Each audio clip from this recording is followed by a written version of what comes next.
Good day, I'm Lorraine Mendez and this is your JIS News for Tuesday, November 29. Jamaicans successfully exercised their franchise yesterday in a local government election that saw the governing Jamaica Labour Party taking control of most local authorities island-wide. The JLP secured the majority council seats in Portland, St. Mary, St. Anne, Trelawney, St. James, Clarendon, St. Elizabeth and Kingston and St. Andrew. The PNP retained control of Manchester, Westmoreland, Hanover and the Portmore municipality, where the party's Leon Thomas was elected mayor. Up to last night, the Electoral Office of Jamaica was reporting a tie in St. Thomas and St. Catherine.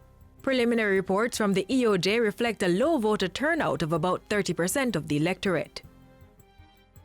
Alumina Partners of Jamaica ALPART at Nain in St. Elizabeth now has new ownership. The plant, which was previously owned and operated by the Russian company UC Rusal, was officially handed over to Chinese company Jiquan Iron and Steel JISCO last Thursday. Operations at the plant was halted in 2009 in the aftermath of the global recession and a drop in metal prices. Production is now set to resume within the next 6 months, generating between 800 and 1,000 jobs. Transport and Mining Minister Mike Henry says the new owners have already agreed to local citizens getting most of those jobs. And the implementation of those jobs, some being reinstated, some being new, on a 70-30 basis of implementation. A 70-30 of 70% Jamaican, 30% Chinese. He says JISCO will also be ensuring that mined-out lands are returned to the residents of the parish in order for them to utilize those properties for agricultural production and other purposes. Chairman of JISCO, Chen Chun-Ming, says his company will abide by Jamaican business laws and will be upholding the interests of the country. Government will be establishing a security polytechnic institution. National Security Minister Robert Montague made the announcement on Friday. He says the Security Polytechnic Institution will enable security personnel to earn certification that will put them on a path for higher learning.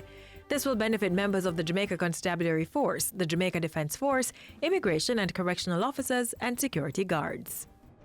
Every certificate will be assessed and it will be accredited by the University Council. So whether you are here in Jamaica or anywhere in the world, you can begin that process of getting your university qualification. Minister Montague was addressing the graduation ceremony for 173 new recruits of the Jamaica Constabulary Force. 3 health groups have been added to the list of public sector workers that have now signed the 2015 to 2017 Heads of Agreement with the government.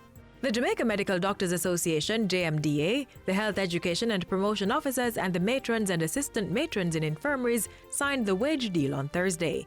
State Minister for Finance and the Public Service Rudyard Spencer thanked the bargaining units for their continued patience and understanding and the cordial manner in which the negotiations were conducted.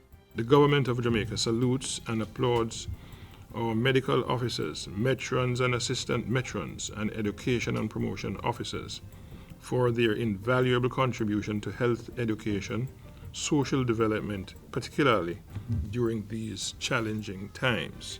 He promised the JMDA that discussions would continue regarding the proposed introduction of a shift system. Matrons and assistant matrons in infirmaries were successful in securing increases for rental in lieu of quotas, as well as duty, standby and tailoring allowances.